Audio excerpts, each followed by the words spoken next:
মাম্মাম, আমি তোমার সাথে যাব, আমাকে নিয়ে চলো না। মাম্মাম, ও মাম্মাম, আমাকে নিয়ে চলো না।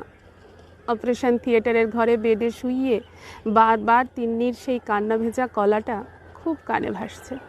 মুখটা খুব মনে পড়ছে ওর। ঘন্টা দুয়েক পরে বেডে দেওয়ার পর ছেলের মুখটা দেখলাম। আজ আমি দ্বিতীয়বার মা হয়েছি।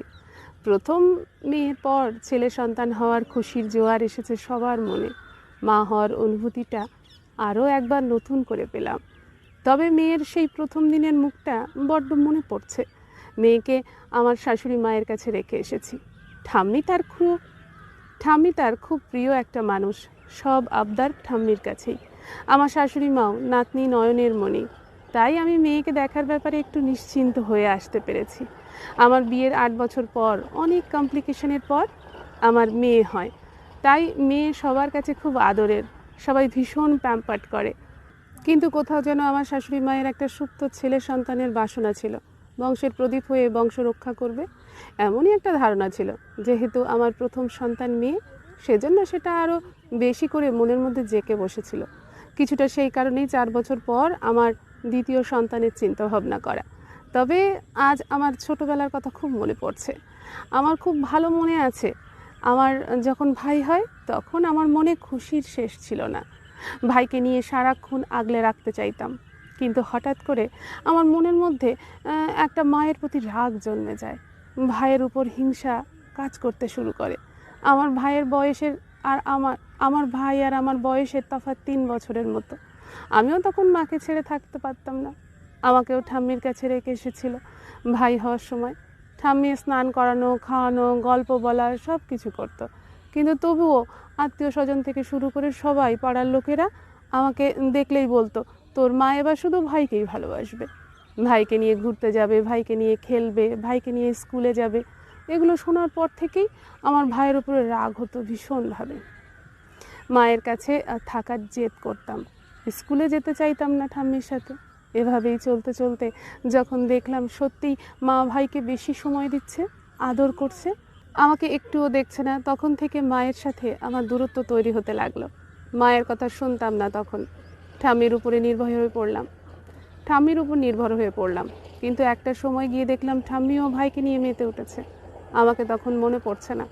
আমাকে কেমন একটা দুচ্ছাই করা ব্যবহার করতো। আস্তে আস্তে ঠাম্মির কাছ থেকে সরে এলাম। নিজেই নিজের কাজ করতাম, নিজেই নিজের পড়াশুনো করতাম, নিজেই রেডি হতাম, স্কুলে যেতাম। তখন ওই 8 থেকে 9 বছর হবে আমার বয়স। ভাই তখন নতুন নতুন স্কুলে যাওয়া শুরু করেছে। একবার বাড়ির কোনো এক পুজোর অনুষ্ঠান ছিল। আমি ওই পুজোয় থালায় পা দিয়ে ফেলেছিলাম। দৌড়ে যেতে গিয়ে লেগে গেছিল। সেবার ঠাম্মি আমায় ভীষণ বকেছিল। সেদিনই আমি জীবনের প্রথম মার খেয়েছিলাম, তাও আবার ঠাম্মির হাতে। অথচ ভাই তারপর বহুবার এরকম করেছে, কিন্তু সবাই ওই ছোট্ট বাচ্চা নারায়ণ বলে এড়িয়ে যেত। বকা মারা তো দূরের কথা, উল্টে আদর করত। আমি এসব দেখতে দেখতে আস্তে আস্তে চুপচাপ হয়ে শান্ত হয়ে যাই।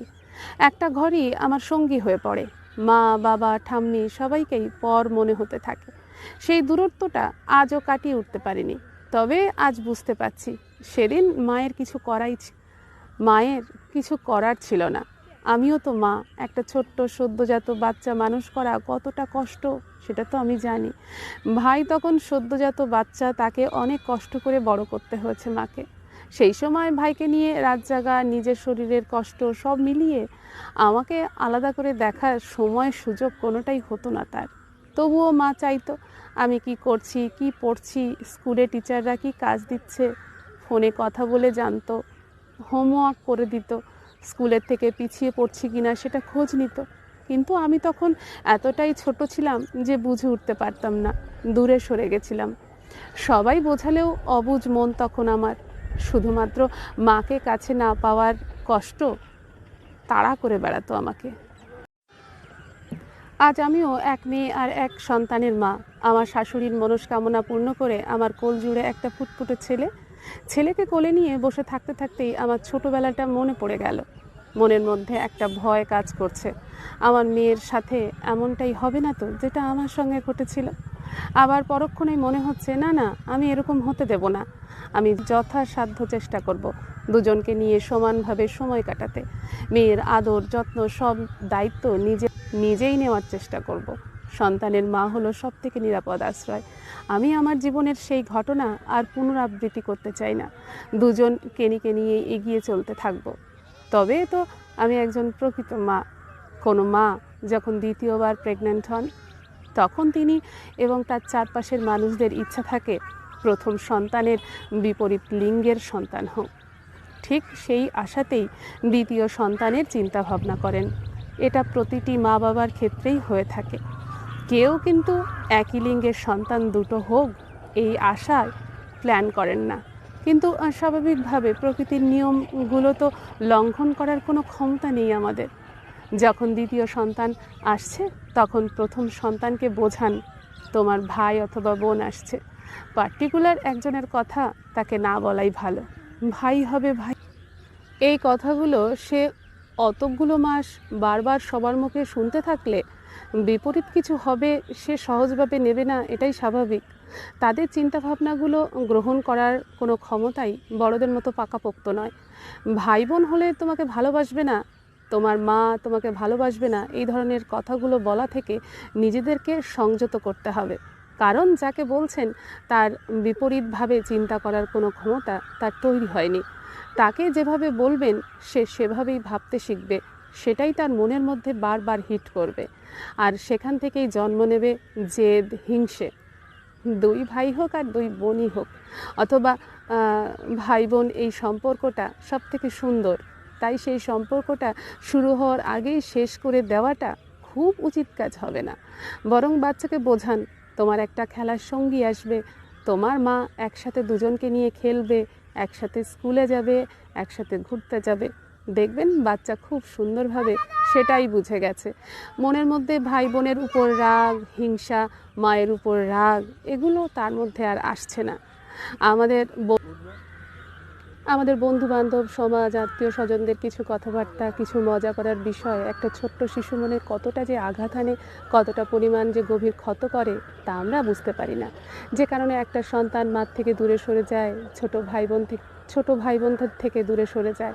ভালোবাসা নয়, হিংসার চোখে দেখছে সে ব্যাপারটা, যেখানে মা তার সবচেয়ে বড় শুভাকাঙ্ক্ষী বন্ধু। এইসব ক্ষেত্রে বাচ্চারা একাকিত্বে ভোগে, সব সময় হীনমন্যতায় ভোগে। এমন ধরনের কথা, এমন ধরনের ব্যবহার করবেন না, যার জন্য একটা শিশু নরম মনে আঘাত পায়। সব থেকে বড় কথা হলো সে খারাপ কিছু ভাবতে বাধ্য হয়। বাচ্চাদের মন ভীষণভাবে সেন্সিটিভ হয়। তারা ভালো জিনিসটা যেমন খুব তাড়াতাড়ি বুঝে যায়, রপ্ত করে ফেলে, খারাপটাও একইভাবে আঘাত করে তাদের মনে রাখতে হবে একটা শিশু কিন্তু একটা ভবিষ্যতের পিলার। তাই তাকে মন মানসিকতা সব দিক থেকেই শক্ত করে তোলার দায়িত্ব তার পরিবার ও সমাজের।